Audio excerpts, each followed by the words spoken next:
So I'm I'll be emceeing it. I'm a member of the Upstart board.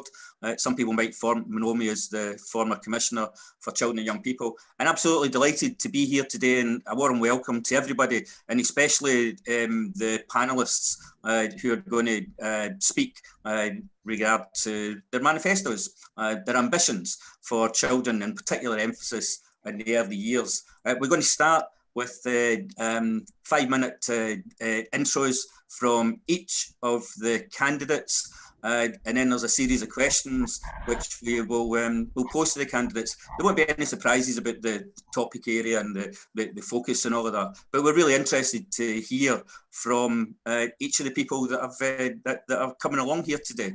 So I'll just briefly introduce them, and then we can go on to their inputs. So we've got Neil Gray, who's from the SNP.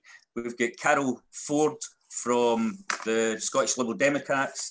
We've got Daniel Johnson from Scottish Labour, Ross Greer from the Scottish Greens, and Jamie Greene from the Scottish Conservatives. There's no particular order for people to actually give their inputs.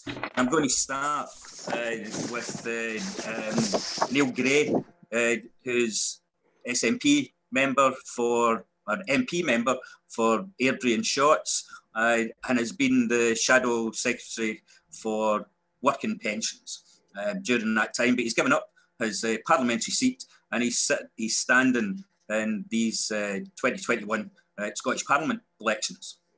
Neil, you've got 5 minutes. I've said to all candidates, by the way, that they stick to the 5 minutes. So your time starts now, as they say. Thank you very much, Tam, and thanks also to Kate. And can I pass on my best wishes to Sue as well? I hope she makes a speedy recovery. And can I also say thanks to Tam for all his work in his time as Children's Commissioner. Fantastic efforts put in there. Thank you also to Upstart Scotland for organising today's hustings, and for all the work that you do to bring greater awareness and attention to the needs of children, not just as they enter education, but pre-birth as well. This is an issue that is so important for all of us, but I feel for myself in particular. My Mum was recently retired as an additional supports needs teacher. My wife is a primary school teacher. I'm a father to 4 children under 6, 1 at school, 1 about to start school in August. We all have an investment in our children's future and must do all we can to ensure we get it right for every child. The Scottish Government has already delivered substantial improvements to help make Scotland the best place to grow up. I know from first-hand experience how amazing the baby box is. We were lucky enough to receive 2 in September 2019, and it's packed full of everything that you need as a new parent to get started on your journey, giving your little human the best, or little humans in our case, the best you can. We use just about everything in there, and still more than 18 months on, we're still using so much of it, the blankets, the soft toys, but I'm sure as other parents in the Zoom room today will relate to this, the ear thermometers as well are still very much in use. We've supported free school meals to primary 1 to 3. If we're re-elected, we will provide free breakfast and lunches to all primary age children and children at additional support needs settings, not just during term time. And thanks to investment in attainment, we have invested a record amount in education and have supported local authorities to give more than 1,300 new teachers during the pandemic. And we plan to increase the school clothing grant, deliver a free device to allow our children to connect to the internet, and we will continue to support fantastic schemes like BookBug and Read, Write, Count. The Scottish Government has also supported Family Learning Scotland, which aims to help parents gain new skills and take up learning and training, integrated with the expansion of early learning and childcare to allow parents to build on their skills and gain better work. And I know from before the pandemic, they've been able to take part in the stay and play sessions at Isla and Finley's Nursery. That play is central to learning in for our young children, but is also about so much more. It's about exploration, freedom, curiosity, risk and development. And when that involves parents too, it really is pretty special. So the SNP is delivering on the most ambitious programme and expansion of early years childcare support in these Isles, and we're committed to going even further in the next Parliament if we're returned as the next Scottish Government. We will deliver on the understandably delayed expansion to 1140 hours by August. In many areas, it is already being delivered, and we will see that extended to more 1- and 2-year-olds from low-income families. That expansion of childcare is obviously about supporting families, but it's also so important for the development of our young people. With Curriculum for Excellence, we know that nursery and primary 1 are part of the same early level. Indeed, at the heart of CFE are the 4 capacities: successful learners, confident individuals, responsible citizens, and effective contributors. And they reflect the same values and belief as play is the way. So we have made a significant commitment to expanding support for outdoor learning and have also committed to refurbish every play park in Scotland. And finally, one of the last acts of the last Parliament was to unanimously pass the bill to enshrine the UN Convention of the Rights of the Child into Scots law. There was absolute unanimity on the importance of this legislation in Holyrood. And yet, as if to make our case for independence for us, that legislation is at risk as the UK government is taking us to the Supreme Court to challenge it. In many chapters of Play is the Way, rights-based approaches are favoured either implicitly or explicitly, and further highlighting the crucial role this legislation could play and should play in the development of our children, and yet we see this court challenge. All of these examples that I've given in health and education and childcare and social security is about investing in our children as whole beings. That is what we're here to support. Getting it right for every child has never been so important, especially as we're coming out of this pandemic, as is alluded to in your second edition of Play is the Way. So I'm looking forward to a healthy discussion and debate and answering your questions about successes, but of course ideas about what more can be done. Excellent, Neil. Thank you very much for that succinct delivery. You've set the bar for the rest of your contributors today, because you did it within the timescale. Well done. Okay, we'll come back to some of those issues that you've raised. Could I move on to your second speaker now? And that's Carole Ford from the Scottish Liberal Democrats. Carole's a former head teacher and very active within the Liberal Democrats, sitting on the Scottish National Executive Committee and the National Policy Committee, and she's the spokesperson for children and young people for the Scottish Lib Democrats. Carole, so floor's yours. Okay, well, good morning. As Tam said, I'm a former secondary head teacher, starting my career as a maths teacher, just so you know my background. I want to start with 2 observations. Many years ago, I saw a graph from the Scottish Qualifications Association Agency, which showed the final average educational attainment level of all Scottish pupils by birth month. So along the horizontal axis, it went from March, which is when the oldest children have actually started school, through the months of the year to February, which is the birth month of the youngest children starting school. And the line of that graph ran in a smooth curve downwards from March through to April. In short, the children who are older when they start school are at an advantage which is maintained throughout their entire school education and therefore on into adulthood.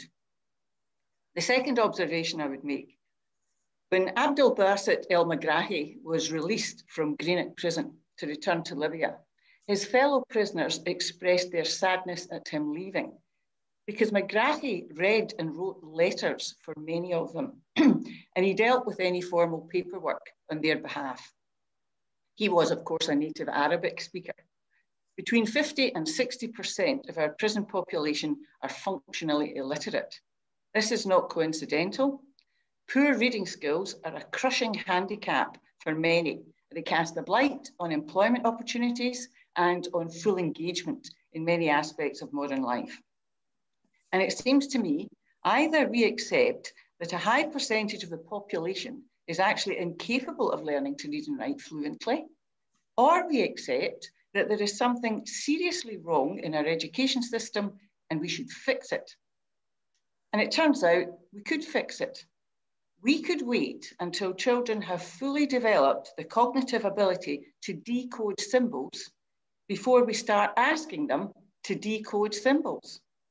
And the good news is that if we wait until everyone is ready, no one is held back. Everyone will advance at a much faster rate. And if the Finnish experience is anything to go by the age of 9, children will have caught up and surpassed the performance level they currently achieve. And we will not have a cohort of disillusioned, demotivated children who have learnt a myriad of avoidance tactics to cover up the fact that they really aren't coping with reading and writing. Avoidance tactics, which will include disruptive behaviour. There is a Greek proverb which says, a good start is half the journey. And in education, that could not be more true. And I would even turn it on its head and say that a bad start is almost insuperable. Once a child is miserable and frustrated by school, it's very difficult to turn that around. The Scottish Liberal Democrats want a radical change to the same old, which is so damaging to so many children. We are proposing 2 years of kindergarten-style education in primary 1 and primary 2, with a start to formal education at the age of 7.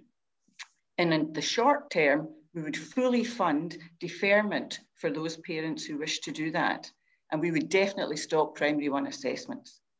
Now, the biggest difficulty will be convincing parents that their child is not being held back by a delay in starting formal education. So we are proposing a pilot programme to demonstrate how effective such an approach would be, followed by a rollout across Scotland. The 2 years of kindergarten would incorporate play-based learning, the development of social skills and skills for learning, listening, concentrating, learning to work together, cooperate with others, achieve success. Lots of outdoor learning and activities. We want an engaged, motivated cohort of pupils ready to learn and confident of their ability to do so. We want everyone off to a flying start in the education system, and we have ambitious plans for what that system will bring next. And I'm looking forward to a discussion on these issues. Excellent, well done again, Carole. We'll maybe return to some of the things that you've mentioned there, just to get some of the granular detail on it.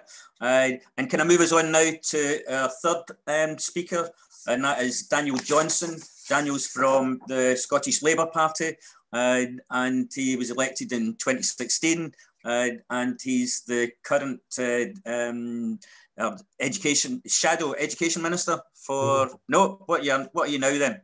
I'm a finance spokesperson. You're the finance. And I was the vice convener of the Education Committee up until the end of this Parliament. Okay, people are always better at introducing themselves than I am. I'll give you the floor now. Daniel, over to you. Great. Well, look, thank you very much for that introduction, Tam. And I'm never that fussed about job titles anyway. So it's, call me whatever you like.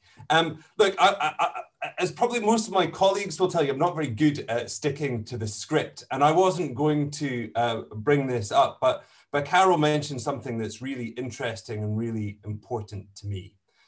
The fact of the matter is that 50 to 60% of the prison population that are functionally illiterate, there's an underlying issue there, which is that around 50% of the prison population are dyslexic. And that's not the only neurodevelopmental disorder which is overrepresented in the prison population. About 25% of the prison population are diagnosed, or diagnosable, I should say, with ADHD. Autism is overrepresented in the prison population by 2- or 3-fold over the general prison population. And this is important to me because I'm one of only 2 MSPs from the last Parliament who are self-declared as having a neurodevelopmental disorder. I have ADHD and was diagnosed with it at 35. But look, the key point is this, is that if you look at that overrepresentation, that is a massive failure of public policy on really quite an epic scale. No other populations would we tolerate that level of overrepresentation. And so Carole's right that we need to look at education and education, but we also need to ask ourselves, are we asking the right questions? When children are struggling at school, when they are misbehaving, when people are coming into contact with the criminal justice system, we need to ask the questions, is there something else going on? So, I think there's been calls in this Parliament to look at whether or not there should be earlier screening or indicative testing for neurodevelopmental disorders in primary schools. And I very much support that, because the earlier we identify these things, the earlier we can get the appropriate support and intervention. But the other issue here is that we've lost about 1,000 additional support needs teachers from our schools over the last decade. And so while we've been talking a good talk around mental health and additional support needs, what hasn't been happening is the backup and support. And I think, in a sense, that's part of a bigger picture. This is me attempting to get back onto the script here, is I think we've made some really good strides in recent years in terms of changing attitudes, emphasis, but I think there's a question mark about the detail of the implementation and whether or not the resources follow. Now, this is important to me for a number of different reasons, but most importantly, because I'm a parent. I have a 5-year-old and a 9-year-old at home. So most of this parliament, I've been living with childcare. You know, at the beginning of this parliament, both of my children were in early years education. But the other element of that is that childcare requirement doesn't just stop when they go to school. That we need to be talking about not just expanding early years, because the other element I would say is that while 1140 hours is good, that's not full time. So it's about 2/3. And likewise, once your children are at school, breakfast club and after school club provision is really important too, because if you're a working parent, you need that to help you. But the other thing is if you're a parent you know, who is struggling with your household income and struggling with poverty, that wraparound care is actually one of the things that can really help level up. And there's a lot of evidence to prove that. So before we joined this call, there was a bit of discussion about the fact that maybe early years and childcare hadn't received the attention in this campaign that it deserves. And I would agree with that. You know, in 2016 and indeed 2011, childcare was actually one of the really top issues that is being discussed. And I think we need to try and get this issue back up the agenda, because yes, a lot has been done, but there's a lot more still to do. So in terms of our manifesto this year, we talk about an ambition. It's not a commitment, it's an ambition of 50 hours per week for every child. And that's not just preschool, that's school as well. And that's affordable as well. So that's not, we're not saying necessarily that the full expansion of the 1140 hours into school, but let's make sure that every parent has access to that wraparound provision right the way through their child's years. But that also does mean we do want to see the expansion of supported provision for 1 and 2-year-olds, and that you expansion from that starting point of 1140 hours.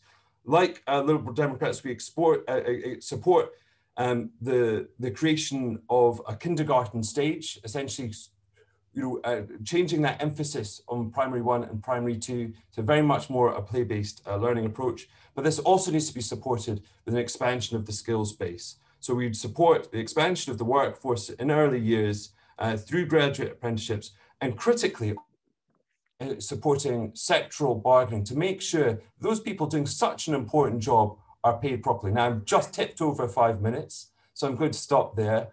I've got a lot more to say, and I look forward to answering your questions. Thank you very much. Great stuff, Daniel. You must have caught the agony in my face there. I was just about to come in. So thank you. And we will return to some of these issues that you've raised. I'm now going to move us on to Scottish Greens and Ross Greer, who is the education and skills spokesperson. I think I've got that one right. And whose claim to fame, which I think will stay for some time, was the youngest MSP at age 21 when he was elected in 2016. Ross, the floor's yours. Thanks very much, Tam. I'm really excited to talk this morning about the Greens' vision for children and young people in early years and the first couple of years of primary in particular. But I want to start with talking about what Greene MSPs have already achieved for children and young people and for families. As a result of the Safer Schools proposals that we put to a vote in Parliament last November, regular COVID testing became available for every member of staff in our schools and for senior pupils in our high schools. That motion passing also unlocked £45 million to recruit additional staff for the remainder of this term, because we know that the pressure of additional workload, staff absence rates was causing a huge challenge. And the extension of free school meals for all primary pupils over the coming year, that was a Greene addition to this year's budget. That's happening because we added that to Scotland's national budget. What we also added to the budget were COVID support payments for vulnerable families, one of which will arrive with them in August in time to support the return to school. There'll be £130 in June and then £200 payments, one in August to support the return to school and one in December, because we know the pressures, the financial pressures on low-income families in the lead up to Christmas. There's plenty more that I could list there. I'm really proud of what we've done over the last 5 years, but I want to move on and talk about our manifesto proposals. I'm really delighted to say that Upstart Scotland's core aim of raising the school starting age and establishing a kindergarten stage is exactly what the Greens are proposing. We launched our kindergarten campaign back in February, though some of the folk on this call I'm sure will know this has been long-standing Green policy. We're really passionate about play-based education, and we're just passionate about play. We're really strongly opposed to boiling childhood down to academic achievement from an increasingly young age. In the very short term, we want to bring forward fully funded deferrals for children who are starting school. We're long-time supporters of the Give Them Time campaign. We don't believe that has to wait until 2023. And for that kindergarten stage, we want a kindergarten stage that's led by qualified teachers. We think that's really, really important point to reassure otherwise very supportive teachers. A lot of teachers in Scotland are supportive of this policy in principle, but are worried that if we move to a kindergarten stage that's not led by teachers, that's going to cause increasing employment pressure on them as teaching posts are lost. So we want a kindergarten stage that is led by qualified teachers. Short of the introduction of that kindergarten stage, though, we will introduce new statutory guidance on access to nursery teachers in current settings. We know that the reality for a lot of children, a lot of early year settings is roving nursery teachers who go from setting to setting, meeting with staff, but there's no real access to children because there are simply far too few nursery teachers in each local authority. And in keeping with this agenda, we would scrap Scottish National Standardised Assessments. We would scrap standardised testing, not just in Primary 1, but the whole Primary 1 to S3 SNSA programme. That causes a huge amount of stress and anxiety for staff and for pupils. It's additional workload, and it's not producing useful data. It's not needed. The Scottish Greens are really passionate about outdoor education in particular. We had a very unusual alliance last year. This does sometimes happen, of Green and Conservative MSPs who secured a couple of £1 million in emergency funding that our outdoor centres, outdoor education centres needed to survive through the last year, but we know that they've got a very difficult few years ahead of them. So we're proposing an expansion of regular outdoor education embedded in both primary and secondary education. But one specific proposal we have is to guarantee a residential trip to every pupil in both primary and secondary. And that'll be really important for at least the last 2 years of primary 7 pupils who've missed out on that very formative experience they would usually have. And we give every pupil a right to access mental health counselling in our schools. To do a lot of this, particularly the kindergarten stage staff by teachers, we need to recruit more staff, which is why the Greens want to see 5,500 additional full-time teaching posts. That's critical if we want to reduce class sizes and teacher contact time as well, give them the time that they actually need to prepare. And we want to see 2,500 additional support needs teachers added to our school workforce. We need a transformation in additional support needs services, right back to the basics of diagnosis. I look at Western Bartonshire that I represent, where they seem to do it very well. Over a third of children in their schools have a diagnosed or recognised additional need. But then just up the road, you've got very similar local authorities where it's still in single figures. So I think we need to really rethink how we do additional support needs services in our schools. At this point, I'm tipping over 5 minutes as well, so I'll round off there and hope that we can get into the detail of this in the questions. Hey Ross, thanks for that self-discipline there, and lots for us to pick up on, and lots of the questions coming through in terms of nurseries and play-based learning. So I'll be coming back to some of these themes. Could I introduce our last speaker, and that's Jamie Greene from the Scottish Conservatives. And Jamie was elected in 2016, and he's currently the Shadow Cabinet Secretary for Education and Skills, a post that he took up in 2020. Jamie. Hi, good morning, everybody. And I'll start by thanking Upstart for inviting me along on the Saturday morning. It certainly saved me having to go out and do 1,000 leaflets this morning at dawn, which was great. And also to wish Sue well. I too am suffering from a horrendous eye infection, and I'm back at the hospital this afternoon for a checkup. So I know how she feels. I hope she gets better soon. I'd like to thank Upstart for really all the work they've done in engaging with MSPs throughout the last couple of years. It's been a really interesting journey. We had a great debate about this in the Scottish Parliament.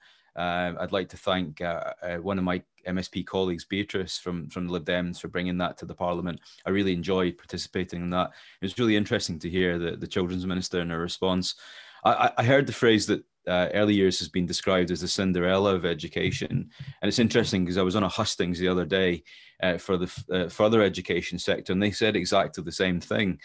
So, I guess that says to us that many sectors in education are feeling quite underloved at the moment, as the focus tends to have been rightly, I think, on schools and higher education. But that means that many other sectors, vital sectors in education, have fallen by the wayside. We need to get early years right, because I think if you get early years right, the rest will follow. UNICEF were really clear about this. The first 5 years of a child's life are fundamentally important. They are the foundation that shapes children's future health, their happiness, their growth, and their development. And I know we often get bogged down in talking about league tables and percentages and numbers. That's what politicians do. But happiness is a big part of that. We don't often talk enough about children's well-being and happiness. We talk about mental health statistics. We talk about support and lack of activity there. But I guess, we also need to understand that children are children. They're not just little mini adults that need to perform in the way that we're expected to. I think research shows us that those early years really provide the basis of the brain's organizational development, and the book plays the way, which I'm glad I read a couple of weeks ago, because I can't actually read it at the moment.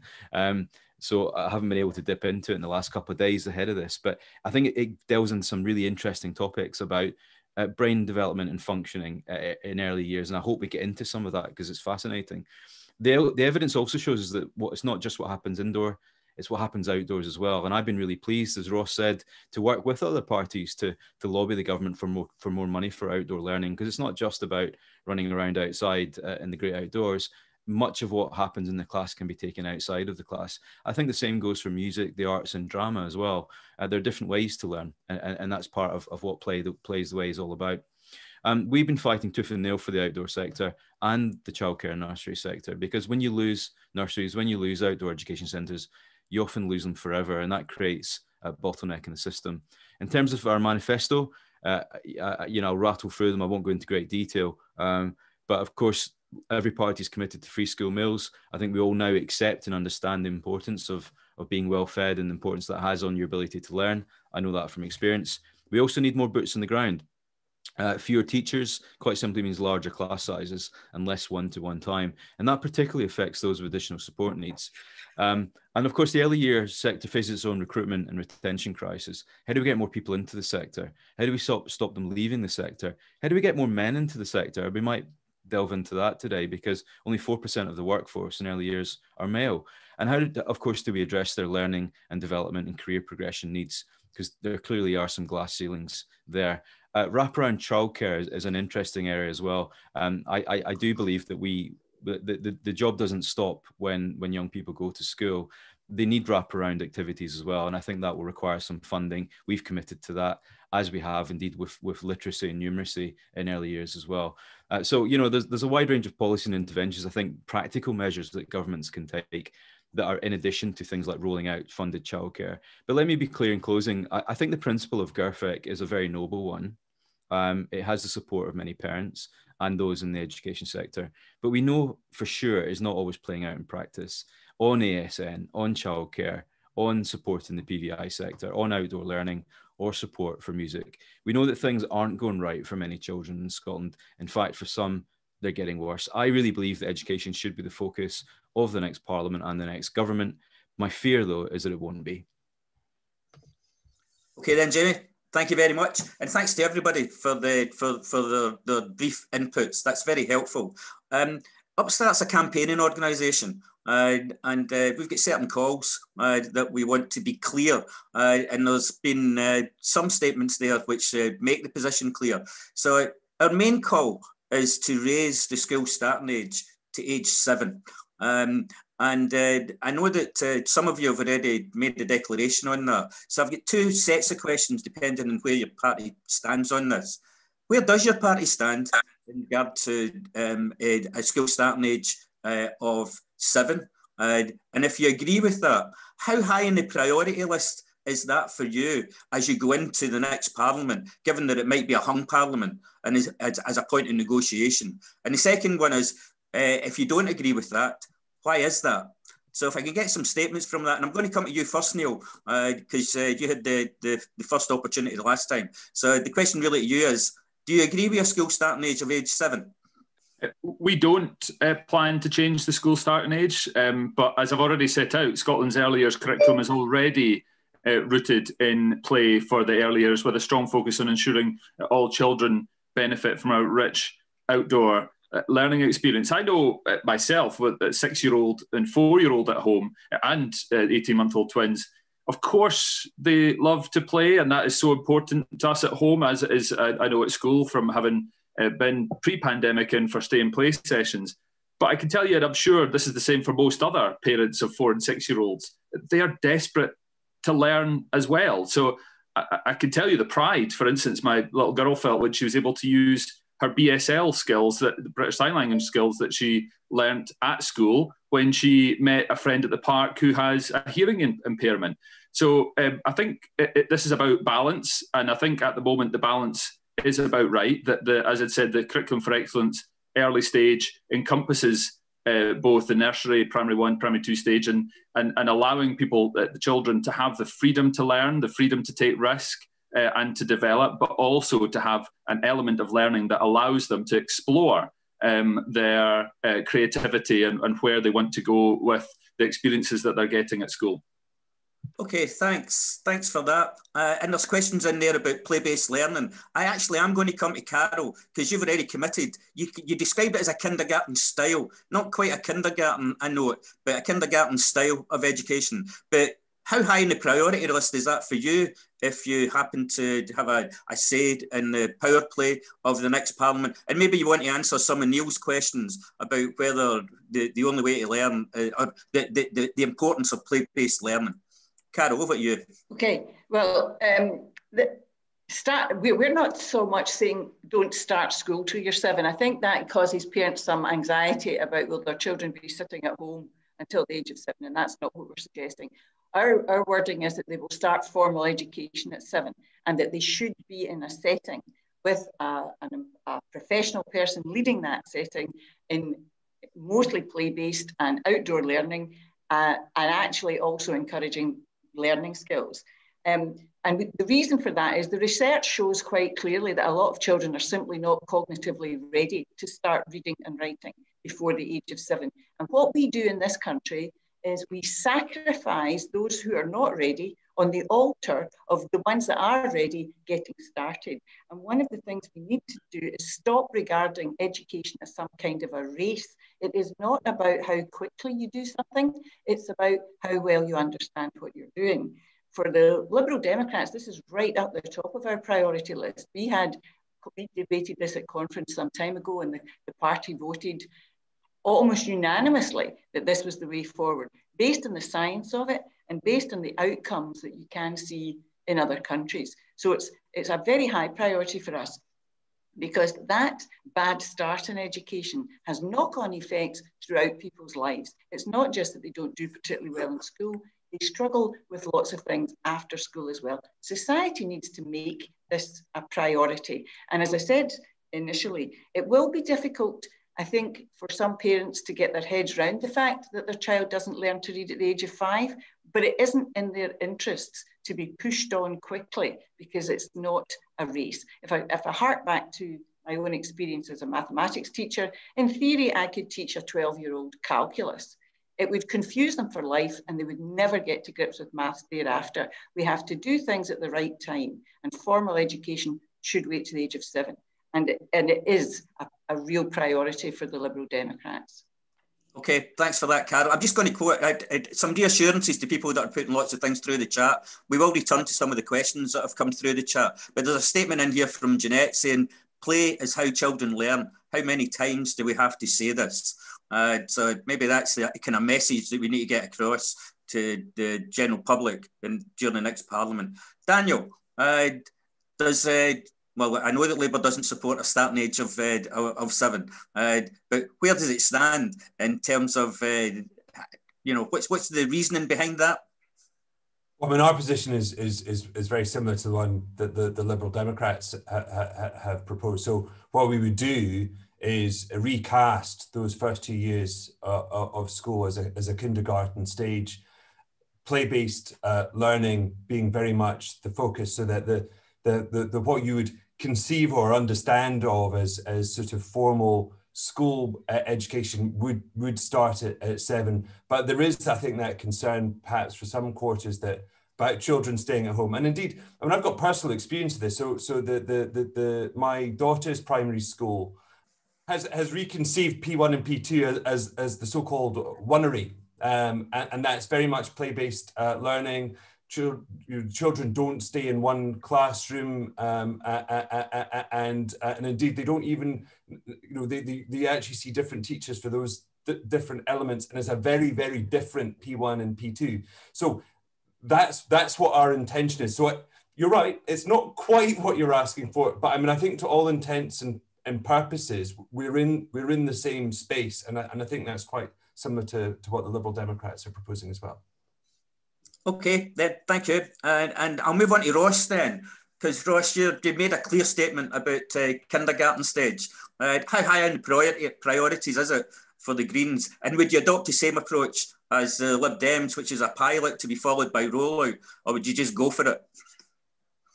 My inclination, the Greens' inclination is to just go for it. I mean, this is our policy, and it is unequivocally for a 3 to 6 kindergarten stage and the start of, and I take the point that's being made in the comments, formal education is not necessarily the most helpful phrase, but the start of primary school at the age of 7 with 3 to 6 kindergarten before that. So that's absolutely what we do. We believe that the evidence is there for it. We have no shortage of evidence about how beneficial this is. So I'm not convinced that there's a need for a pilot stage. There's certainly a need to take people with us in this.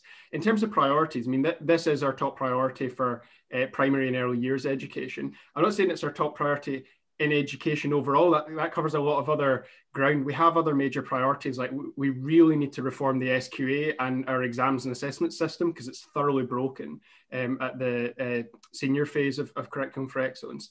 I just want to very briefly pick up, there have been some comments in the chat about some of the stuff I said around teachers versus early years practitioners. Please don't for a second take this as a criticism of the really highly qualified early years staff that we've got. I'm trying to be pragmatic here as someone who really, really wants this to happen. I know there are a lot of teachers who are nervous about this because, well, we've seen a massive increase in the early years workforce. It's been the opposite for teachers. We've got 1,800 of them on temporary contracts. We've got a lot of teachers out of work. If we want to make this happen, we need to take teachers with us. Teachers support this policy in principle overwhelmingly. They really know how beneficial it will be, but we need to make sure that we're reassuring them that it's not displacing 2 years worth of primary school teachers and making it even harder for them to get a job. We need to make that very clear. This has to be about teachers. We've got some of the highest standards for teaching in the world here in Scotland, but we have the highest standards for early years practitioners as well, and it has to be a kind of joined up approach. That's very helpful. Thank you, Ross. And Jamie, same question to you. A school starting age of 7, and if not, why not? I think that's a bit of a red herring, the question, because I think the starting age it makes it a very polarised debate. I don't support a starting age of primary school at 7, for example, but I am very open-minded to reform, and let me tell you why. Because I mean, there are a couple of things need to happen. First, we need to see what the OECD think about Scottish education, because I think that will play a very vital role, an independent role at that, into the thinking behind some of the future decisions we need to take.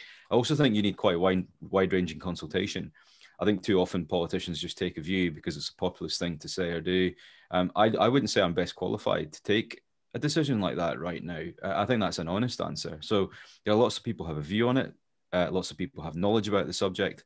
And of course, parents themselves need to be a big part of that decision-making process because it affects them and their children. So I would like that to be at the front of the agenda. But I think, let's be honest with ourselves, is the status quo working? Clearly not, because if it were, we wouldn't be even engaging in this conversation about alternatives. So, we know there are problems, for example, in transition. The idea that someone will go from nursery to primary school at 4 years of age, from a nursery environment into a school environment, perhaps even a shared school environment where there are children of 12, 14, even 17 and 18 in some environments. That makes for a very difficult transition, and not enough conversation and thought has been given around that. We're also on the government are keen to stress that they're on a nursery and school building campaign. Well, that's all very well and good. But actually, if we were to take a step back and think about, are we looking at this holistically enough? Why are we still only building nurseries? Why are we only building primary schools? And why are we only building secondary schools? Why are we not having a full open conversation about blended workplaces, blended workforces, and of course, that was my dog, sorry, and of course, looking at it. Is that transition seamless and helpful? And I don't think it is. It's really about what is taught where and how, and what is the intent and the outcome that you're trying to achieve from it. And I don't think that forms enough of the debate. So I'm committed to a bigger piece of work into this because I think we do need root and branch review of not just early years, as Ross said, right across education. Okay, I'm going to come to that in a minute. But just with respect, the question of the school starting age is not a red herring for an organisation like Upstart. It's a raison d'etre in terms of the establishment of a kindergarten stage. Just to make that quite clear. I've got two other questions really that I'm going to blend together, and that's to do with other areas of concern for Upstart, and it feeds off of something that you said just at the end there, Jamie, which is about a review of the curriculum, the entry-level curriculum, particularly from 3 to 8 years. We think that this has come through our regular meetings with our members about the importance of having to review that, and that bit of our system really not working as we anticipated. So the status quo, we think, needs careful examination. And allied to that, we believe that in order to give it priority, that there should be a minister for early years, under 8 years and all the way down, so that it's not shared over different portfolios. So I want to put that to you in terms of, so what do you think of that? And what's the fighting chance in the next Parliament of being able to have a review of the early years curriculum from 8 years and under, and also a minister dedicated to all matters concerning early years? I'll mix up the questioning on it just now. I'll come to you, Daniel, and then I'll work round, but I'll do it in the same kind of order. Daniel, have you got any views on that? Yeah, I think this is really important because I think we've had a real focus on the 1140 hours, and that's been a huge challenge, but it's been sort of dealt with almost separately from school, and I think there's two issues there. I think one is the transition point, and actually how does the early years approach actually dovetail with school. And I think that the point you're getting there about making that seamless is good on. Hadn't actually thought about creating an early years minister, but that would be a very good way of delivering that. So I'm just going to say good idea on the fly, and hope that whoever takes on the education brief in our party in the next Parliament agrees with me. But the other element I just want to touch on there is... I'm pleased that we're making policy through the Hustings. I'm quite pleased about that, Daniel. You just blame me. We actually have to look at what 1140 is delivering. And I think one of my ongoing concerns is the level of funding for that. And I know certainly in the private and voluntary providers that has caused real issues and has actually squeezed the quality. Some of the additional provision has had to be removed because of the level of funding. And I think if you integrated that approach, and actually, I think that would encourage a look at the real outcomes and how those two elements work together, and how that is being experienced by children. So I would agree with the sentiment in the question. Okay, that's very helpful. So I'm going to come to you. So the idea of a minister for early years, is that attractive to you? I don't mean you personally. I mean well, maybe. But is that and also for that review for under 8 years?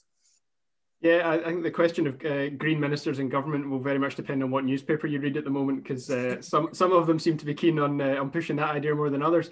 I think we need to change the ministerial structure within education. I think that the lack of a schools minister a dedicated schools minister over the last 5 years, I think, has been a real issue. The current setup for the children and young persons minister, that portfolio, I think there's too much in there that's a bit disparate. So you've you've got partly a focus, or it's not a focus because it's spread out, but you've got the early years element of that role, but also wider issues around child protection, safeguarding, etc., responsibility around Disclosure Scotland. So yeah, I would restructure that, and I think we need a more dedicated focus. On the other half of your question, though, I really keen to touch on that because it is actually in the Greene Manifesto. So we're well aware that the primary curriculum at the moment is really cluttered, far too cluttered, particularly primary 1 to 3. So we have manifesto commitments around decluttering the primary curriculum. But what we need long term is an agreed process for curricular review. We don't have any agreed process in Scotland. We don't have agreed timescales on which to review our curriculum.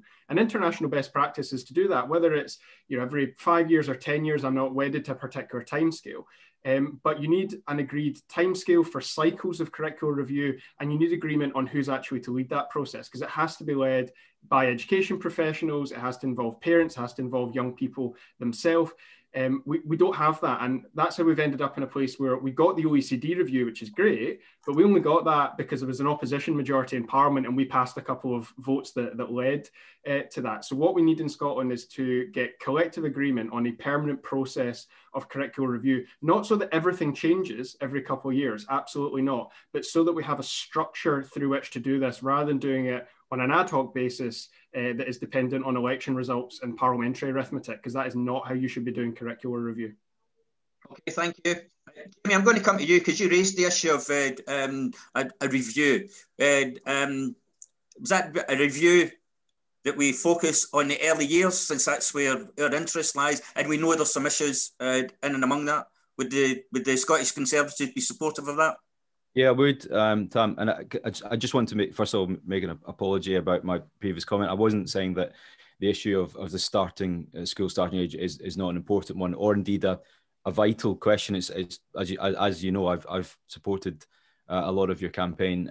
I guess the point I'm maybe trying to make and wasn't very eloquent about it is, if it's a straightforward question of should they start school at 7, yes or no, then you do have to fall on either side of a yes/no question. But that's not to say that I think there isn't room for error, because what we're seeing at the moment clearly is because I think of a lack of focus on what happens around transition, is that the status quo clearly doesn't work for a lot of parents. And I think off the back of that, there is a need for reform, and part of that leads into the second part of the question, which is around what is taught when they do start school between P1 and 3. I think, like others, I think that the BG is extremely cluttered. We know that because teachers tell us that. But I think also, taking a step back, we probably haven't talked enough about what it is we're expecting from young people, what it is we're trying to achieve by the time they get to 8 years of age. Of course, literacy and numeracy are important. We talk a lot about that as a party.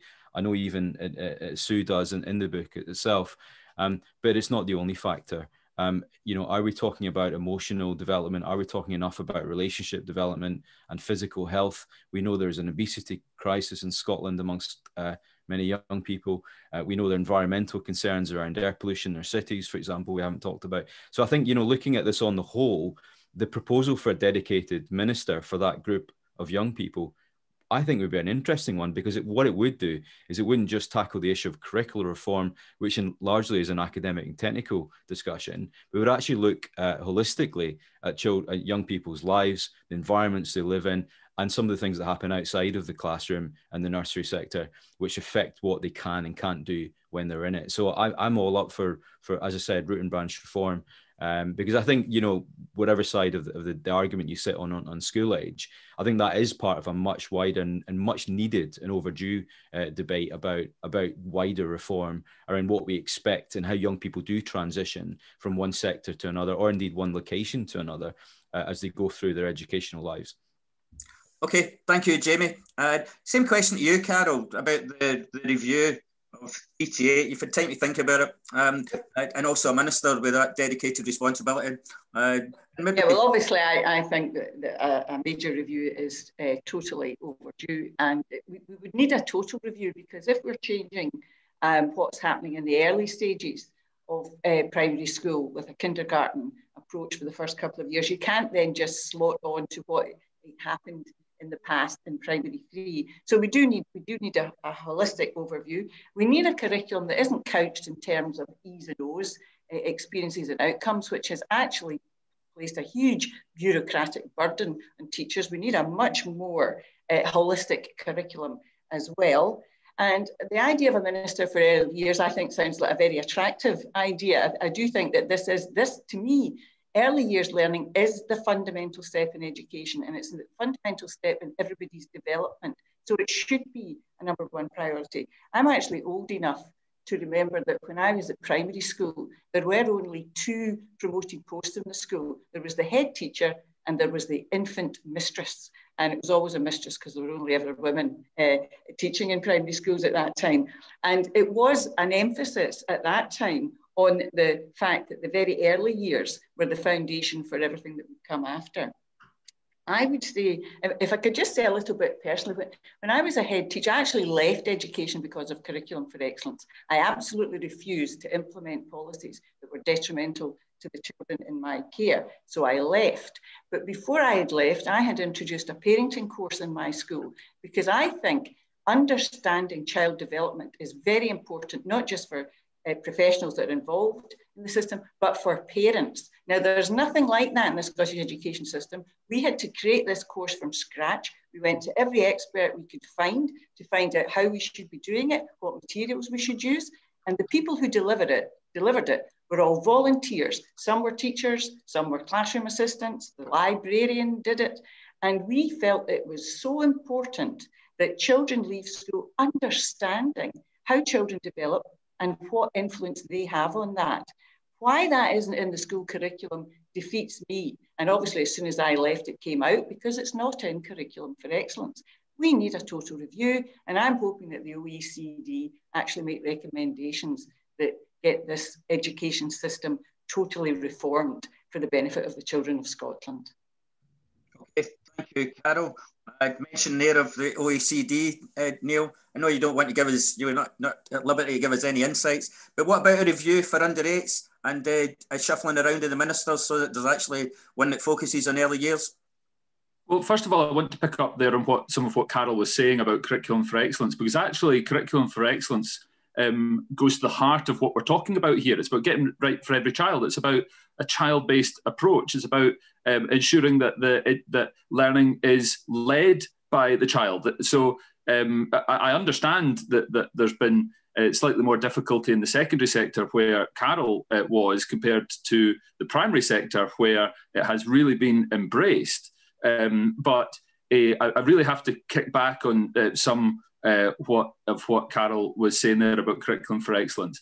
In terms of a dedicated minister, of course, Marie Todd is the children's minister. That includes early years. I understand that it's not a dedicated minister because she has a wider role. But when Jamie was saying about how attractive he would find having a dedicated minister, I'm not so sure at the next Scottish Government, if it became expanded by dedicated ministers, he wouldn't be the first to say that the government is becoming too big.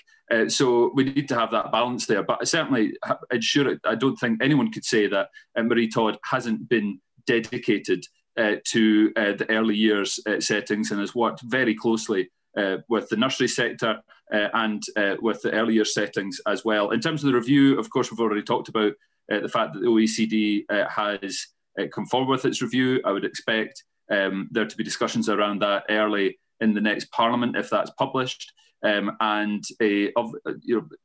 think I agree with the sentiments that Ross had at the end of his statement there in response, that we need to be careful though that we aren't just having review after review after review. It needs to be there needs to be consistency in education, ensure that while we are learning lessons about areas where issues could be improved, we aren't just jumping from review to review and having multiple changes in education, which is obviously disruptive for children, but also for the teachers and those staff providing the learning experiences as well. Okay, Neil, thanks. I'm going to stick with you for the next question because I want to go to it quickly and then come on to nursery education. P1 tests is another area of contention for ourselves. Is there going to be a review of P1 tests with a view to not having them? I noticed that we've been trying to find out about P1 tests across Scotland. most of the local authorities look as if they're doing them. At the same time as going for different types of assessment for children in later years. Are you still committed to P1 tests? In terms of the commitment to P1 testing going forward, I'm not sure. I can understand the concerns that there are from those around the room. However, SNASs were brought in because parents were asking for them, and teachers were also looking for measures of where the children are as they arrive. They're done on electronic devices, so there's elements of fun there. Local authorities are using that data, analysing it to inform practice, ensure our children are better supported, and also by better equipped teachers as a result. Teachers are also using that data to ensure they're constantly adapting their approaches to teaching and learning and assessment. Those tests are not the be all and end all. They're just one type of summative assessment, and I know that in the classroom there's constant that is also communicated to parents from teachers, because I've had it communicated to me from my child's parents, and that there are many other types of formative assessments that are constantly being carried out and fed back to parents. Okay, just a point of information, there was a reader review which canvassed the views of P1 teachers, and 2/3 of them were actually critical of the P1 tests. So just, you know, in terms of what do we know? But I hear what you're saying. Carole, I'm going to come back to you. P1 tests or not? Well, we've obviously got it in our manifesto that we would do away with P1 tests. I'd have to say, I've always thought that if I'd had the time and the access to the data, I would have liked to analyse it. And I think I could have shown, I would have totally expected that that data, the assessment of any child in P1 was closely correlated to their age. That the children who started at 5.5 would be outperforming the children who'd started at 4.5. That's all you're testing in primary one, is what stage of development are people at. And it's not even good at that. So it's utterly pointless. And I have no idea why the government insists on this. I have to say, at later stages in the educational system, where Scotland has a lack of data, not on how's an individual child performing, but overall how the system is performing, because that's one of the reasons that we've had a slide in standards without really being aware of it, because we don't have enough data on the system generally at later stages of education. But in primary one, absolutely no testing in primary one. I guess it'll just be brief answers on this one. Jamie? I mean, many will be aware that our position in 2016, my predecessor, Liz Smith, we were sympathetic to the government's plans on this, but we were quite clear also. We had a debate about this in 2018. So, 2.5 years ago, we made a mistake. We backed it and we looked at the evidence. We listened to parents and we now agree, which is why even 2.5 years ago, we voted against it. The Scottish Government was defeated 63-61 on this in September 2018. They haven't listened, they haven't acted, and they haven't done anything about it. And I'm sorry to make a political point, but Parliament itself said, we don't agree with this, but nothing has changed. So it's disappointing that they still haven't listened in their manifesto, because we know, I think there's a role for standardised testing in later years in primary and certainly early secondary years. There is a need to look at where we're at with progress and do comparative analysis. But as Carole said, there is an explicit lack of data. There are other ways of looking at where people are at the early years. I think given the wider conversation we're having about what happens between birth and the 8 years of age, I can't see a place for standardized testing in that area at the moment. So, unless the government can persuade us that what they are doing at the moment is working and has value, which I don't think they've made the case for. And maybe if they did make a more robust case for it, then we might be more minded to look at it again. So, that's my honest answer today. I hope that's helpful. Okay, and somebody's put through the chat line. Thank you for your honesty there. Okay. Thank you. It's not often politicians will admit when they're wrong. We did. I expect you to be political. You are politicians. I know your view, but I'll give you a couple minutes just to expand on it. Yeah, thanks. I mean, as I said right at the start, it's in the Greenes manifesto. We opposed SNSAs, not just primary one, but the whole primary one to S3 model. We've always opposed these standardised assessments, and we would get rid of them immediately if given the opportunity. It's been really frustrating to see the government blur the line on this around parent and carers' right to opt their children out of this. We were at a point where it was relatively clear that you could do that, and then the government started adding in guidance that really quite deliberately blurred that and made it less clear. If people really want more national level data, and I understand why, we should bring back the SSLN. We should use survey data, not assessments of every single child. We know the stress and anxiety these cause. They're trying to be both a formative and a summative kind of assessment. It doesn't work. I think more widely, we need a review of all the indicators and outcomes that are part of Curriculum for Excellence, particularly broad general education and at primary level. We need to free teachers and pupils from this kind of tick box exercise. But what's really, really important here, and I think the SNSAs go to the heart of this issue, is around trust.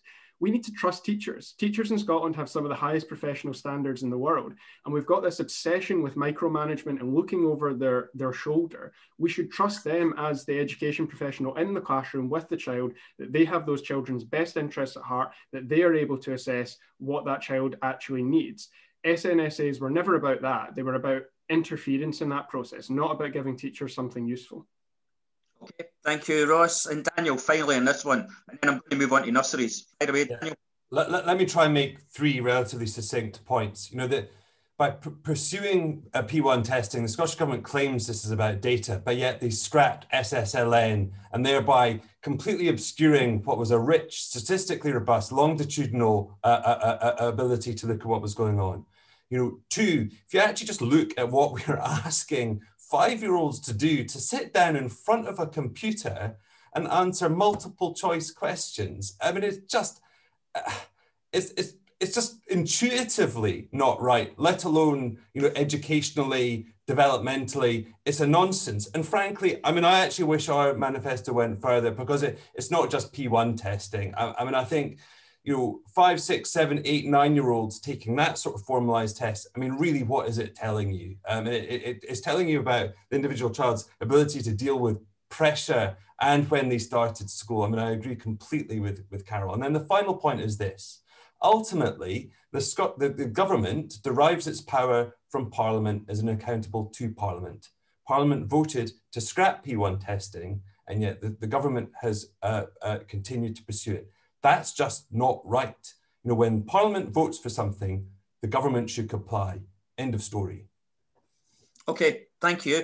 I'm going to go back. I'm going to switch sort of topic a little bit just now, because we've got lots of people who've got involvement and concerns around nursery provision and funding. So I want to talk a little bit about funding, or ask your views on the funding, because we know that the funding is different for local authority nurseries as opposed to the private, voluntary and independent nurseries. So what are we going to do about that? Or what's your party going to do about that? Neil, I'm going to come to you first on this, because I know this has been raised over many years. Have you got any plans in terms of a more equitable playing field with regard to nursery provision? Yeah, that discussion definitely needs to continue, because, and I know from first-hand experience as a local member of Parliament up until I resigned last month, representing some in the PVI sector to get a fairer deal with local authorities in terms of partnership working and in terms of funding.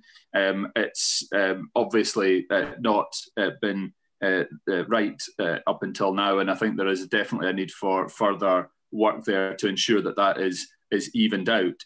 You know, saw in my local area, North Lanarkshire, where the council were springing up pop-up nurseries while refusing to pass on funding to follow the child to PVI nurseries. It's just totally unacceptable. So yeah, I think there is definitely a need there to sort this out and to make sure that there is greater equity between the PVI and the local authority sector. Okay, thank you. Carole, is that within the Lib Dems site? Oh yes, yeah. We have in our manifesto that we currently, you know, 2-year-olds from certain circumstances have the right to nursery education, and we want to extend that to all 2-year-olds, partly because of the low uptake amongst those who actually qualify, and ultimately to 1-year-olds. But we can only do that if we've actually got a coherent, properly financially stable nursery sector, and that includes the private and local authority. So to be honest, I think it's a no-brainer that the financial side of this has to be sorted out. We can't be left in this position, and we also need to look at the staffing issue, because I think it's not just a financial problem, it's also a shortage of staffing. So yes, we are in favour of resolving that issue so that we do have the capability of offering extended nursery care to parents who wish to take that up. Okay, I'm going to quickly go through the other candidates because we get unanimity on this. Jamie? Yeah, I mean, look, the concept of increasing funded childcare is one that I think parties have been on a bit of a journey on, and everyone's got a commitment on that in their manifesto. But that in itself isn't really the solution to the problem, because what's lying behind the scenes that a lot of parents don't know about is what the financial instability of the sector. And of course, the workforce crisis, which I mentioned in my opening comments. The principle of funding following the child is one that I'm afraid to say the current Children's Minister says is working perfectly well. We know it isn't, because we know for a fact parents are struggling to get access to the right hours on the right days. And we also know that all the investment going into expansion of 1140 is going into the public sector. I think it's sometimes at the consequence of the PVI sector, who play such a vital role. So, we know there's such disparity between council to council. So the question I would ask, it's all very well saying, well, we're going to do something about that, but we've had plenty of time to do something about that. Why is there such discrepancy? And a lot of that is down to the fact that many councils are just really struggling, which is why I want to introduce a fair funding formula for local authority council funding, which I think will underpin actually some of the financial problems that councils themselves are facing. So, the funding is a massive issue, but so is the workforce crisis that it faces as well. Okay, thank you. Ross and then Daniel on this one. Yeah. The issue, the funding issue isn't primarily local authority nurseries, it's private nurseries. We're in the weird position here where it's almost like a Greene is defending the private sector from a Conservative is saying the problems in this funding of the state sector. I mean, Jamie's right on the wider issue of council funding, but the issue here is that private nurseries are being shortchanged, but it doesn't actually cost less per child per hour to run a nursery in a private setting than it does in a local authority setting. So this is explicitly in the Green Manifesto, that we would equalise funding. There's a philosophical argument about private provision versus state provision. Is this the kind of thing that the state should be able to provide? Should there even be a need for a private sector? That is an academic argument. We have a very practical issue in front of us. I was on the parliamentary inquiry that looked into this, that told the government this isn't working, the unequal funding is causing problems. We like massive issues around wages. Some of the wages paid to early years practitioners in the private sector are shocking, and it is a result of this shortchanging. I mean, I'll give you an example of the nursery that I went to more than 2 decades ago now, that had to close as a result of this, private nursery, had to close as a result of this because the council was basically displacing it through its provision. And then the council provision never actually arrived at. There's going to have to be a new private nursery. It's essentially the same nursery as before, setting itself back up again, where they're being forced out of business, staff are losing work, but the problem isn't actually being solved. So short answer is yes, it is in the Green Manifesto to equalise funding here, because that's not currently the case. The government knew this was a problem years ago, and I can't for the life of me understand why they've not fixed it. Okay, thank you. Daniel, I'm going to rest on you on this one. Yeah, look, there's some basic maths here. So 531 per child per hour is the level of funding that the PVI sector get. And it's just, you know, if you're working on a 5-to-1 staff ratio and you're wanting to pay, the wage commensurate to the really valuable role that those early years workers and practitioners are providing, that math just doesn't stack up.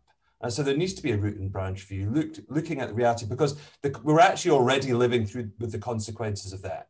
What Ross alluded to there is happening on a massive scale, with independent and voluntary providers, shutting up shop because they can't afford to continue the provision. And where they are, you're either having one of two things: either essentially the add-ons, which are so important to children's experience and development, whether that's outings, other people coming into the early years settings provide additional things, that's going, or there's pretty insidious top-ups bolting around, which is actually then impacting on the affordability. So look, we need a frank and honest reassessment of that level of funding. 531 is just not enough. Not for something that's so important, so valuable.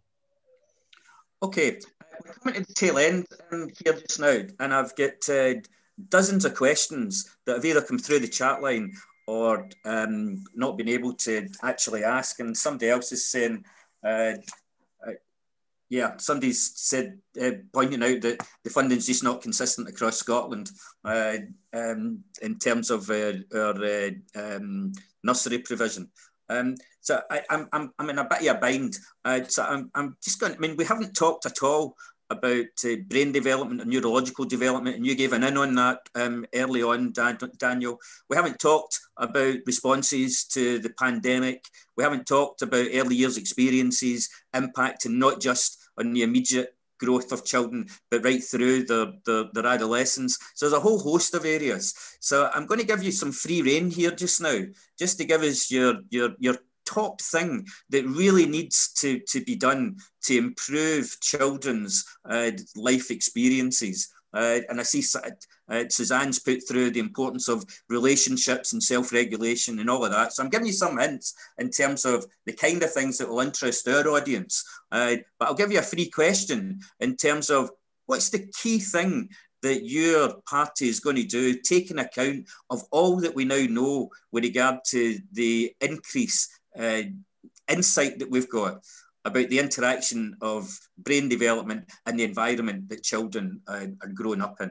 It's quite a big question. I think actually, Daniel, since you gave us the in on that, I'll come to you first on that if you're okay. Well, can I thank you for asking that question, because I saw Suzanne's comments in the chat and it made me flinch, frankly, because if I wasn't talking about the importance of development, experience, biology, well, then I've done something really wrong, because these things are really, really important to me. Because I mean, fundamentally, I think we are at the beginning of an amazing expansion of our understanding about the way the brain works, about the interaction between behavior, cognition, biology, and neurology. And I worry that we're not tapping into that enough. So there's been also a lot of chat in the chat that we're demonstrating why we need experts running education, not politicians. And I agree.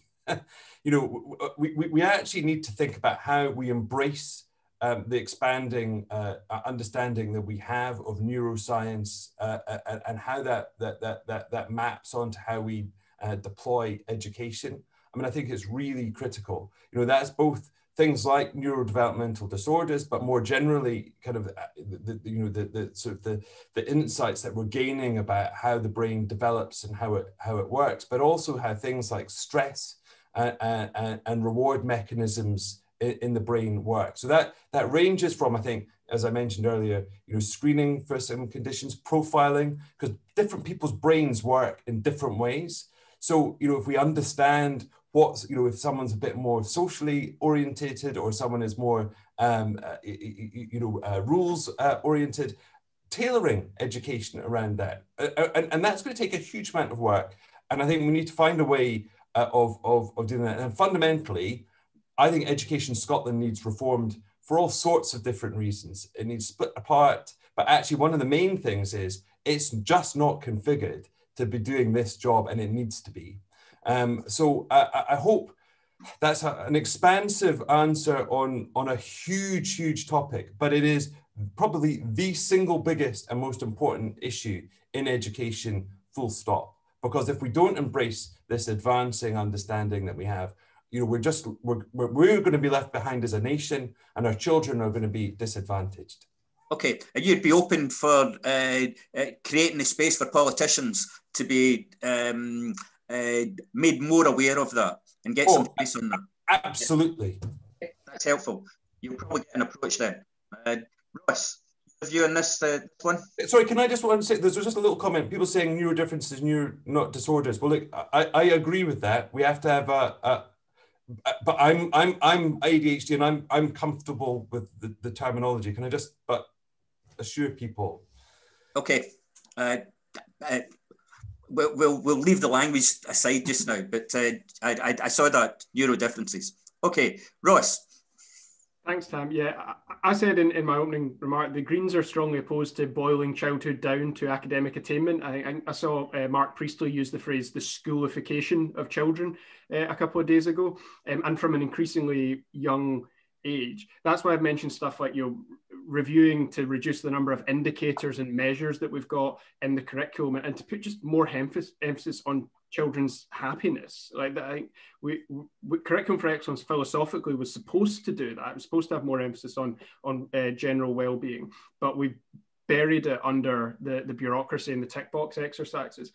We can talk about this on a philosophical level, and we can fundamentally change our attitudes to it, though. But the two areas in which we simply won't make progress on this without transforming how we tackle it and support our additional support needs services. Because let's be honest, that huge numbers of children with a variety of additional needs out there are just not being supported. And tackling poverty. If we're mentioning the chat about trauma, adverse childhood experiences, stress and anxiety, I think there's a particular problem in the political debate around education that we see schools as the solution to all of these problems, and we treat teachers as something between a social worker and a miracle worker. Unless we tackle poverty at source, we are simply not going to give every child the childhood that they actually deserve. So yes, I think we need to move away from the tick box exercises, the obsession with attainment measuring, but two critical areas that we need really practical transformation and far more intervention in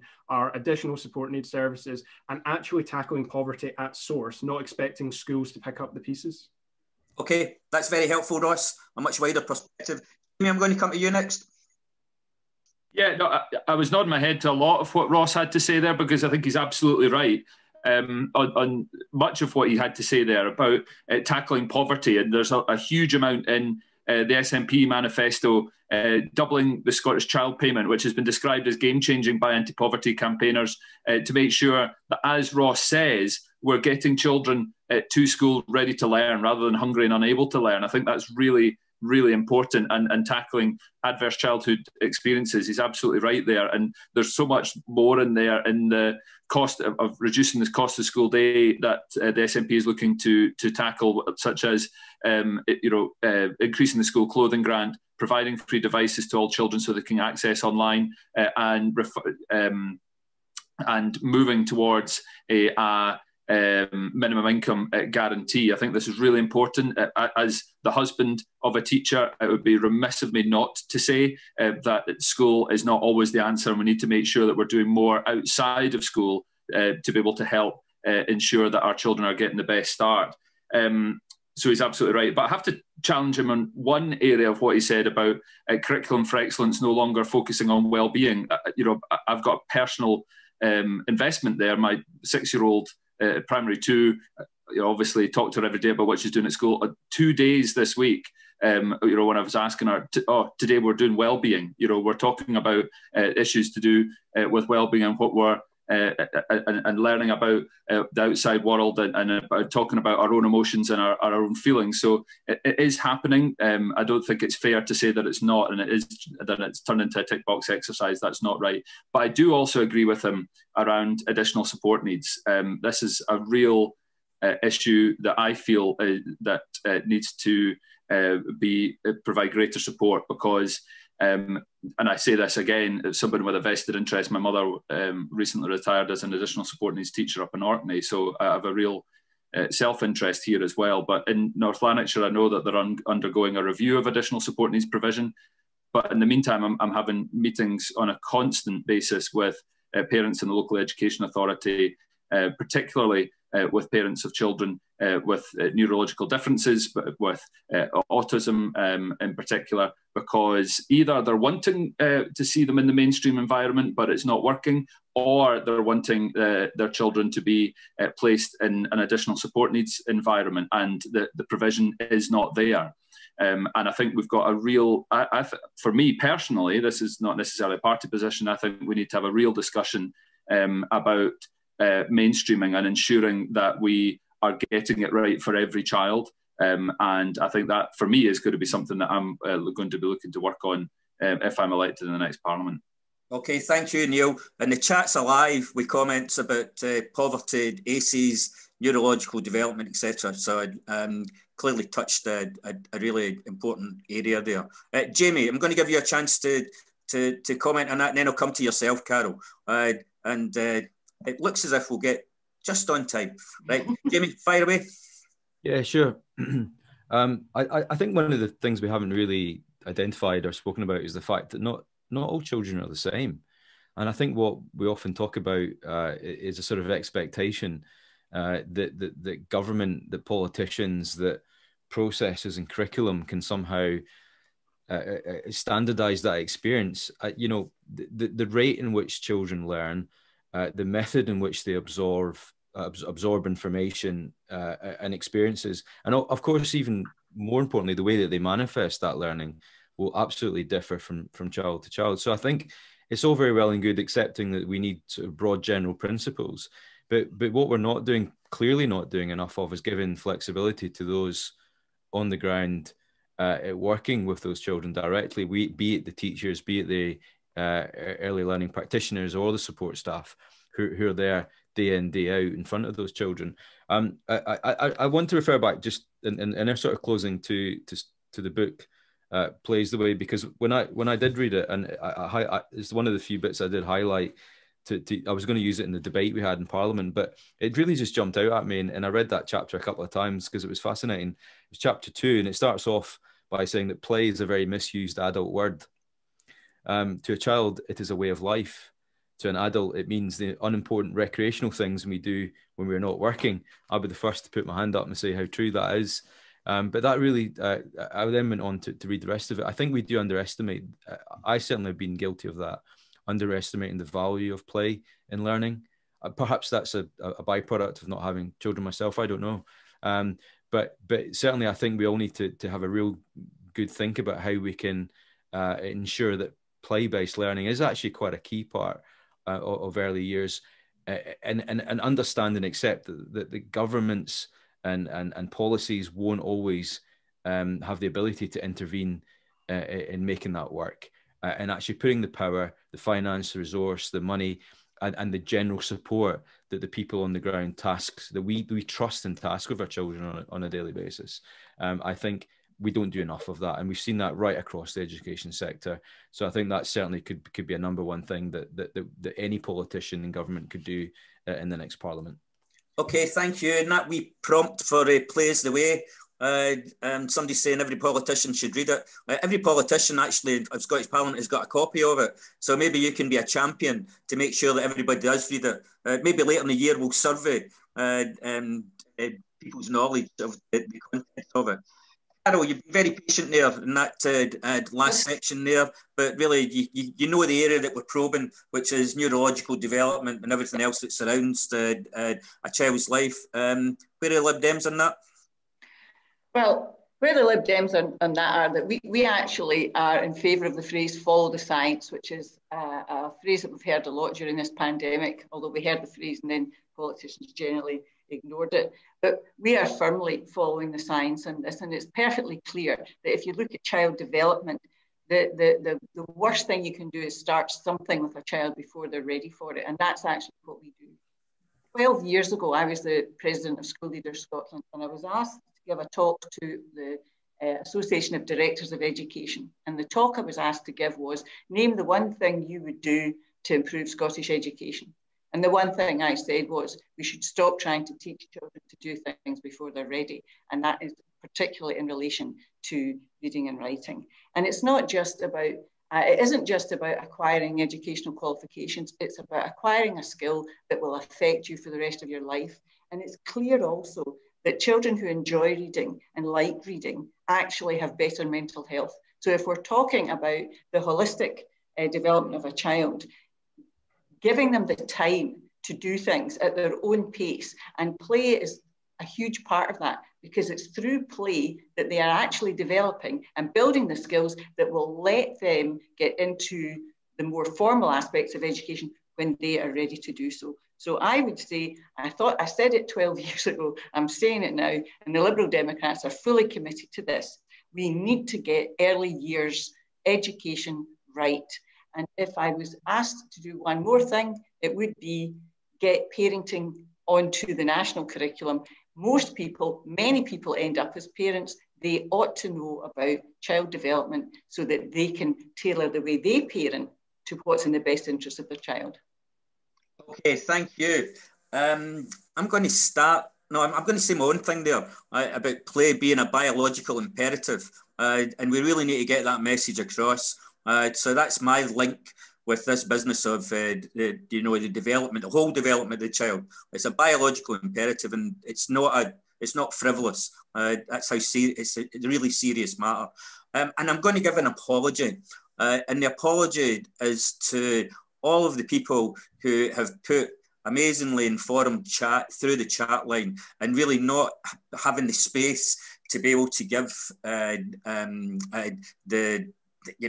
to properly recognise what's been said, and also the number of questions. So a big apology to everyone who's stuck with it. It's quite difficult just balancing everything. So, but the last thing really is a big thank you. And that's a thank you to our politicians who've given the input.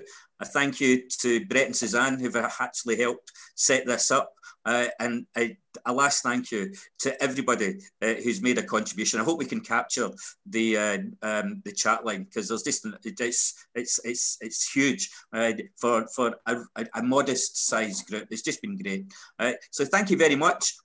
We will be coming back, and I think we'll take up that space about where people see the importance of the neurological development, and if we can influence in that, then we'll try do that too. Okay. So, thank you, everyone. Great. Thank you all. Stuff.